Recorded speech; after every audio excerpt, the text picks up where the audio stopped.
Sahabat-sahabat saya yang baik hatinya, salam super.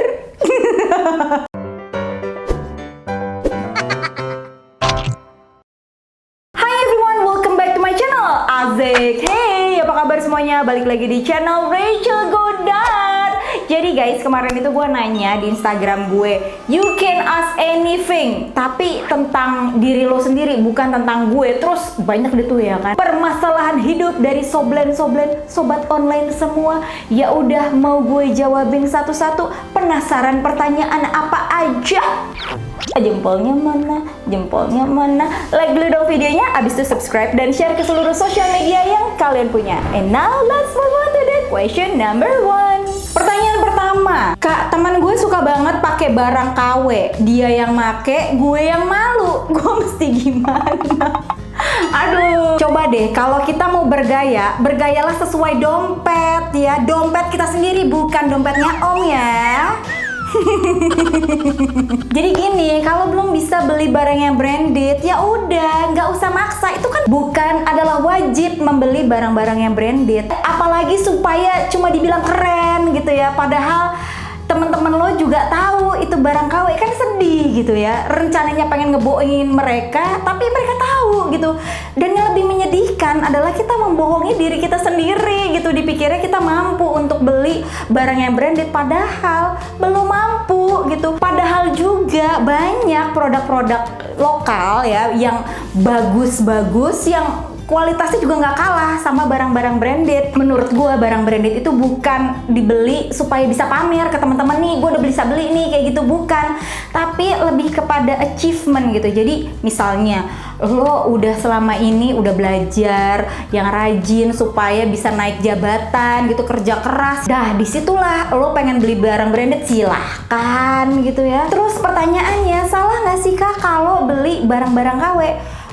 Ini tergantung sih dilihatnya dari mana. Kalau dilihat dari konsumen ya itu nggak salah, karena itu hak lo untuk beli barang yang lo pengen beli gitu. Tapi kalau dari brandnya itu sendiri, ya jelas itu salah, itu melanggar hukum. Misalnya gini deh, lo tahu gue sebelum bikin video, gue bikin dulu skripnya, gue make upan, gue beli produk-produk make upnya sendiri ya, terus gue ngedit, gue bikin lighting yang bagus, terus ada orang lain nih tinggal ngedownload, klik gitu, terus re-upload deh tuh. Terus dia ngaku-ngaku kalau video yang gue bikin adalah videonya dia, supaya dia dapat AdSense, supaya orang-orang percaya itu punyanya dia dan dia dapat uang dari hal itu. Kesel nggak Anda? Kesel dong ya. Ya udah, ibaratnya kayak gitu aja sih. Cuman kalau punya teman yang suka pakai barang KW tuh ya, aduh, udahlah, jadi bahan gibah aja. Kak, pernah mikir nggak untuk pamit dan nggak bikin video di YouTube? Pernah, sering banget. Tapi mikir, cicilan banyak. Cicilan mobil, rumah, aduh banyak banget beb gue. Jadi udah mau pamit ya kagak jadi dah, mikirin cicilan gitu deh. Mantannya pacarku masih sering ngechat pacar aku, enaknya diapain? Kalau gue nih ya jadi lo, yang pertama gue pasti bakal tanya dulu nih sama pacar gue, hubungan lo tuh udah selesai belum sama mantannya? Kalau masih ada yang harus diselesain, ya udah selesaiin dulu gitu ya. Lo kasih waktu 2 hari, kelamaan gak tuh? Kelamaan gak? Abis itu baru lo tanya lagi, gimana? Lo masih mau ngobrol sama dia? Masih mau berteman nih sama mantan lo? Ya gue gak apa-apa sih, ya pura-pura aja dulu ya kan. Tapi lo juga mesti liatin nih, obrolannya tuh kayak apa. Kalau obrolan-obrolan yang udah menjurus-menjurus, itu rada sebel sih, ya kan? Jadi gue akan bilang lagi nih sama ke pacar gue, gimana lo masih ngobrol sama dia?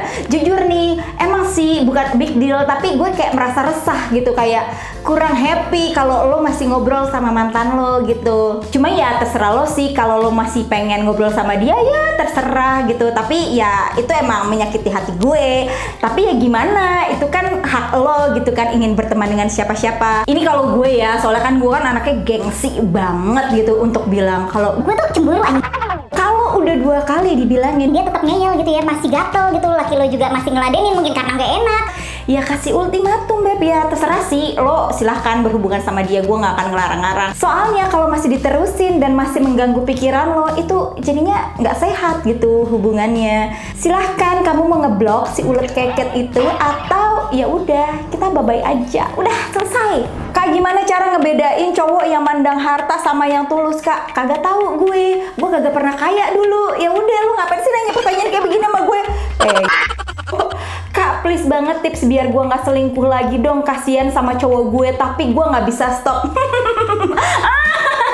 Nih, buat cowok-cowok yang suka selingkuh atau cewek-cewek yang suka selingkuh, tips dari gue cuma satu: jangan berkomitmen.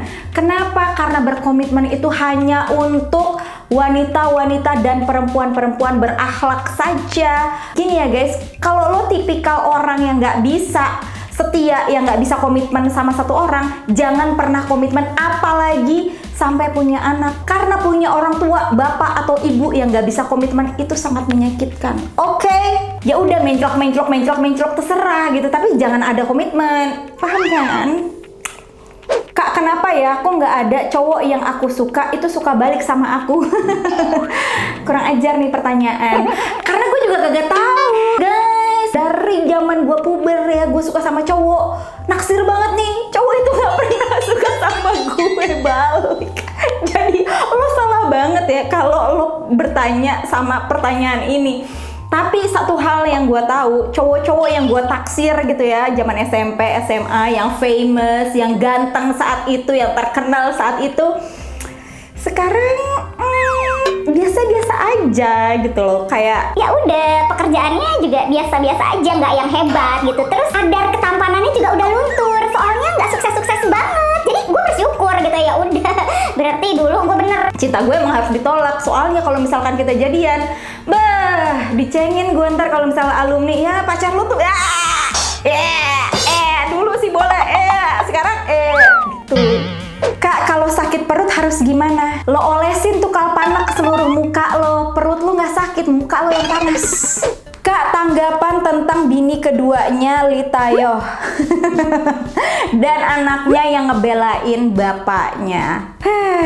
Kalau tentang bini keduanya ya udahlah ya, emang perempuan lucnut itu emang suka sama om-om yang berkeriput, biarin aja. Aduh, sumpah serapah gue tuh udah keluar gitu. Cuman kalau tanggapan gue terhadap anaknya itu sangat disayangkan sih. Mungkin ada benernya juga nih kalau anaknya tuh lebih pro ke bapaknya. Mungkin karena bapaknya lebih sering punya waktu buat anaknya, lebih sering main sama anaknya, dan mamanya tuh terlalu sibuk, jadinya dia nggak punya waktu buat anaknya. Tapi kan mamanya sibuk juga karena bapaknya gak ngasilin duit ya kan.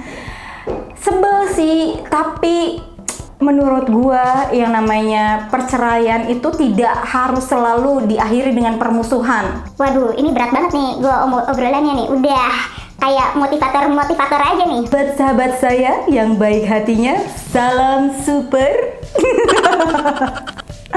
Gini deh boy ya, perceraian itu mungkin aja terjadi, tapi jangan sampai memutuskan silaturahmi antara anak sama bapaknya atau anak sama ibunya. Karena nggak ada tuh yang namanya mantan anak, mantan suami, mantan istri masih ada, mantan anak nggak ada.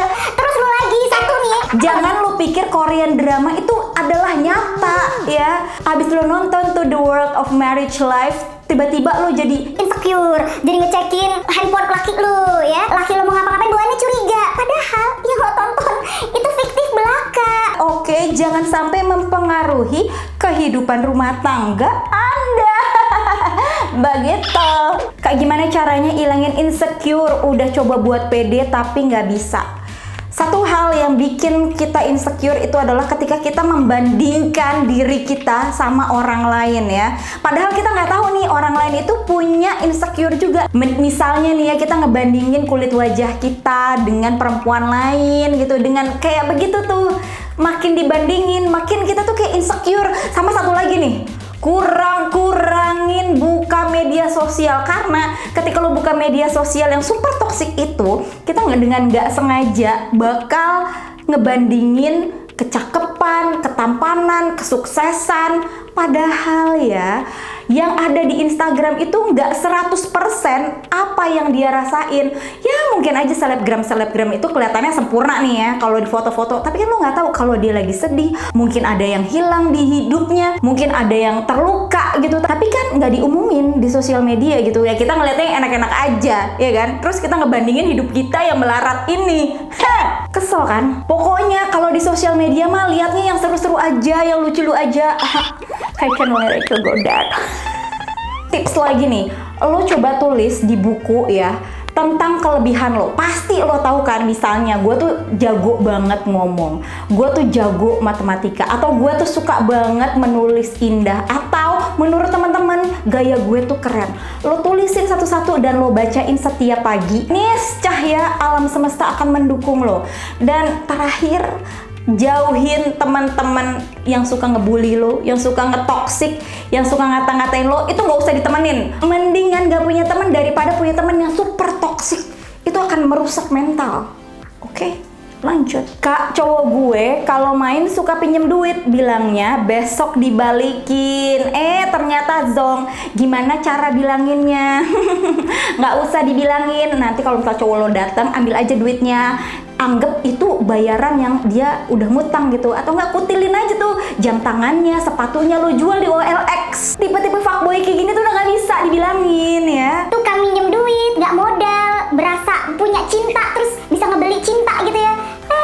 Gua ketekin muka lu. Pengen punya anak tapi suami nggak mau ajak ke dokter buat check up, malah diketawain. Bentar, ini lo sebelum menikah apakah ada pembicaraan kalau lo tuh pengen punya anak, di usia berapa lo pengen punya anak berapa? Itu ada nggak sih? Gue penasaran banget karena ini dari kemarin banyak yang bertanya gitu. Apakah penting? Iya penting banget Memuna. Karena pernikahan itu nggak cuma lo bayar makeup artis, baju pengantin ya, tapi lebih ke bangun rumah tangga. Obrolin dulu. Terus kalau pacar aku nggak setuju gimana Kak? Nggak pengen punya anak gimana? Ya terserah lu sih, lu mau kayak begini terus gitu. Ya mendingan putusin, cari yang baru yang bener-bener serak sama lu 100%. Capek tuh ngasih ngomong kayak begini. Lanjut ah. Menurut kakak apa sih paling penting buat mempertahankan hubungan? Yang pertama, komunikasi, kejujuran, sama duit, beb. Duit itu penting banget buat membangun sebuah hubungan. Karena dengan duit, dengan lo bekerja keras, lo menghasilkan duit, lo bisa membahagiakan pasangan lo. Jadi kalau menurut gue, aduh aku cinta banget, aku akan memulai dari nol. Oke boleh, tapi lo juga harus kerja keras. Jangan cuma mau enaknya doang. Cinta pada masa muda. Bodo amat. Lanjut. Tips move on paling ampuh, traveling. Traveling gak harus rame-rame ya, sendiri, traveling sendiri itu paling ampuh sih. Atau traveling sama sahabat lo, jalan-jalan ke tempat yang belum pernah lo temuin. Nah biasanya itu akan menyembuhkan sakit hati ya. Sama satu lagi sih, Cari pacar lagi. Kak, gimana caranya mengedukasi teman yang suka ngatain fisik alias body shaming? Kagak usah pakai edukasi segala, bebku. Tinggalin, gak usah temenin ya. Ntar kalau dia susah lo ketawain paling kenceng. Udah gitu aja, selesai. Kak, cowokku sering ngomong kasar, tapi nggak pernah selingkuh, nggak pernah mukul. Kira-kira dia sayang serius nggak sih? Kagak. Aduh, gue gede banget nih. Pengen gue sentil amandelnya sama perempuan-perempuan kayak gini. Kagak tahu gitu yang bisa ngebedain. Ya namanya laki-laki serius sama laki-laki nggak serius. Kalau dia udah ngomong kasar ya, ngata-ngatain lo, emang si dia nggak selingkuh. Emangnya itu bisa jaminan dia nggak selingkuh? Nggak ada satupun di dunia ini yang bisa menjamin laki-laki lo tidak selingkuh. Ini Udah dikasarin gitu ya. Lu masih pertahanin. coba tolong, skincare mahal, jangan lo main-main ya. Skincare beli pakai duit, bukan pakai bulu ketek. Lanjut. Cara biar cepet dapat jodoh yang soleh banget kayak Park Yoon Sik. Nih ya, cewek-cewek kebanyakan nonton drama Korea gitu. Jadi dia berharap cowoknya tuh soleh gitu ya. Terus ganteng banget, sedangkan dia tidak memperbaiki diri sendiri. Hehehe. Lu pengen dapet cowok yang soleh tapi lu suka minum Amir. Kagak bisa, Bray. Lu mesti memperbaiki diri sendiri. Katanya tuh kan kan jodoh cerminan diri sendiri ya. Jadi kalau lu pengen dapetin cowok yang soleh, ya lu juga harus soleha ya. Lu pengen dapetin kayak Park Young Sik, ya seenggaknya lu kayak Song Hye Kyo, udah gitu. Elah, lanjut. Kayak gimana caranya biar mantan nyesel udah ninggalin dan selingkuh dengan temanku sendiri? Satu hal nih ya, kalau cowok lo udah selingkuh, apalagi sama sahabat lo, sama temen lo sendiri ya, biarkanlah sampah dengan sampah berkumpul. Udah, kita yang punya akhlak, kita yang baik-baik, nggak usah ngeledinin lagi, nggak usah bikin mantan nyesel tuh, nggak usah. Tapi kalau katanya Master Kim Sabu itu yang dokter romantik ya, pembalasan dendam paling sadis itu bukan dengan otot, bukan dengan urat, tapi dengan kesuksesan. Kim Sabu. Gimana tanggapan Kak Rachel tentang istilah cinta tidak harus memiliki? BERAK, Bera. Karena cinta harus memiliki. Kalau cinta tidak memiliki, lu sakit hati, bego. Aduh, mana ada tuh ya cerita, oh ya aku nggak apa-apa, aku merelakan kamu supaya kamu bisa bahagia dengan dia. Itu namanya TAIKUCING, tai kucing. Tai kucing, sumpah bohong banget. Elah, hari gini cinta tak memiliki. Kak, cara dapet jodoh bule gimana? Ini banyak banget loh yang nanyain, Kak gimana bisa dapetin bule? Gini deh, gue mau bertanya sama lo, tujuan lo apa buat dapetin bule? Supaya biar pagi-pagi bisa ngopi-ngopi, terus nganterin anak sekolah di international school gitu. Terus siang-siang belanja ke mall, shopping-shopping, buang-buang duit suami gitu. Nikah sama bule itu sama aja, sama kayak nikah sama orang Indonesia. Terus lo ngebayangin kalau liburan, jalan-jalan, mudiknya jauh gitu ya, jalan-jalan ke luar negeri supaya bisa ngunjungin mertua dan saudara-saudaranya. Itu tujuannya. Gue bilangin aja ya, sama aja beb, lo nikah sama orang Indonesia sama orang bule. Cuma bedanya kalau lo nikah sama bule, lo siapin duit yang banyak buat bayar visa.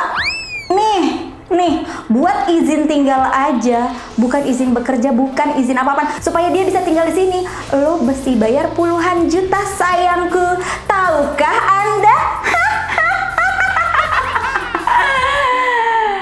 Ini dari hati banget nih, dari dalam nih, dari dalam. Gue jadi ingat ya, gue dulu punya bos ya, orang Australia, dia baik banget sama gue.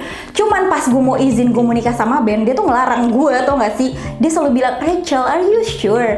Ben itu cuman guru bahasa Inggris loh, gajinya nggak gede. Enggak, gue kan atas nama cinta gitu ya kan. Terus bos gue emang banget, dia tuh selalu bilang, Rachel, nanti gue kenalin deh sama teman-teman gue yang kerja di kedubes kedutaan bla bla bla bla. Beneran guys, gue tuh dikenalin gitu, tapi kayak nggak klik gitu loh. Nggak bisa gue pacaran sama orang yang nanti ujung-ujungnya gue nggak dibolehin kerja karena ngerasa dia udah kaya banget. Ngerti gak sih? Jadinya gimana lah gitu. Satu lagi nih, gue kesel banget, asli sebel banget gue.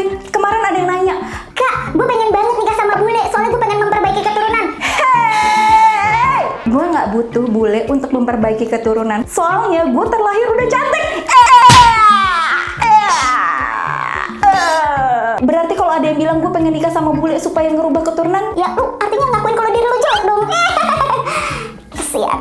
cara bedain teman yang tulus sama yang mana sih Kak? Susah deh, emang susah sih, tapi butuh waktu sih guys untuk tahu orang yang deket sama lo tuh beneran tulus apa emang minta di fallback doang.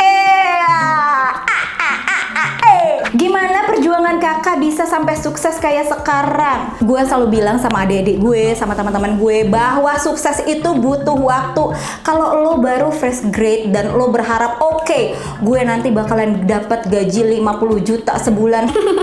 Lo ngepet juga kagak bisa, ya. Lo jual ginjal lo juga kagak bisa. Ada proses-proses yang harus dinikmati. Nah, yang kadang-kadang orang-orang itu nggak mau menikmati prosesnya.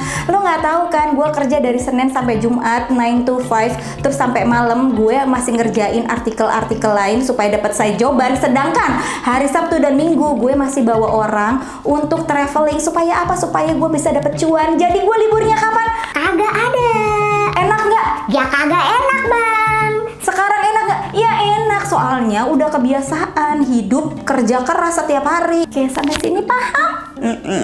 Wajar gak sih kalau kita benci sama cewek yang suka sama cowok kita? Jujur kak, aku benci banget sama cewek itu. Kalau benci kayaknya it's too strong word gitu ya, kayak terlalu kuat gitu. Kayaknya lebih yang gedek, nggak suka aja kali ya. Cuma balik lagi guys, kita tuh nggak satu level sama dia, jadi ya kita nggak bisa kontrol dia. Yang bisa kita kontrol tuh ya pacar kita. Yang menentukan tuh dia gitu, masih mau gatal-gatal nggak sama mantannya atau mau fokus sama kita gitu. Jangan pernah deh ngelabrak-labrak cewek yang nggak satu level sama kita. Oke?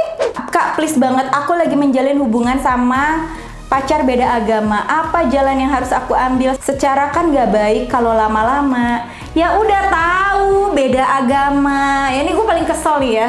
Masih aja ada yang nanya ini. Udah tahu di Indonesia peraturannya menikah itu harus satu agama ya. Kalau gue ya, gue cinta banget sama orang tapi beda agama, gue mendingan gue lepas sih. Karena apa? Kenapa? Karena gue akan menyakiti perasaan keluarga gue, emak gue ya. Kalau yang lain mah bodo amat. Kalau emak gue masih ada tuh ya. Artinya gue nggak mau menyakiti perasaan dia, mendingan ya gue cari yang lain gitu daripada udah sampai jadian gitu.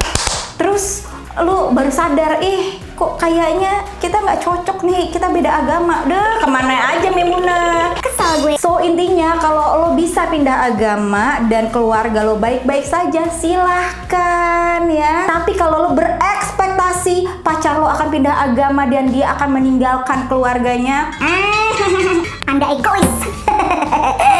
Lanjut. Kak, tanggapan tentang broken home. Menurut gue, broken home itu bukan akhir dari segalanya, guys. Emang sih sedih gitu ya, wajar. Namanya juga manusia, ngeliat orang tua pisah, itu pasti sedih. Tapi, kita mesti punya batasan waktu. Misalnya, oke, gue boleh nangis selama 2 minggu ini. Kalau lo udah 2 minggu nggak sedih, lo boleh beli sesuatu yang lo pengenin. Atau misalkan sebulan, lo boleh nangis selama sebulan berturut-turut, tiap hari, tiap malam, terserah. Tapi abis sebulan, udah nggak boleh nangis lagi. Karena kan hidup harus berjalan terus ya kan. Kalau menurut gue, pisah adalah jalan yang terbaik. Ya udah gitu loh. Lo harus terima keputusan dari orang tua lo, dari nyokap lo atau bokap lo. Menyakitkan pasti. Tapi gue percaya ya, kalau orang tua udah memutuskan untuk pisah, artinya mereka sudah tahu nih, mereka akan bahagia kalau pisah. Karena kalau orang tua masih jadi satu, masih berantem terus, kitanya yang pusing, kitanya yang bisa gila gitu. Jadi ya udah, kita sama-sama menghormati keputusan bokap nyokap untuk pisah. Dan selama nyokap lo bahagia, selama bokap lo bahagia, udah, gue juga percaya gue akan tetap bahagia. Oke guys, sekian dulu video Q&A dari gue. Gimana teman-teman, suka nggak sih kalau gue bikin segmen Q&A lagi? Ya coba deh komen-komen dulu di bawah sini. Kalau teman-teman belum subscribe channel ini, ayo subscribe sekarang juga. Pastiin teman-teman subscribe dan aktifin loncengnya nih supaya nggak ketinggalan. Dan kalau teman-teman ketinggalan video gue sebelumnya, bisa klik di atas atau di bawah sini. And once again, thank you so much for watching. I'll see you on my next video. Stay kece, bye-bye.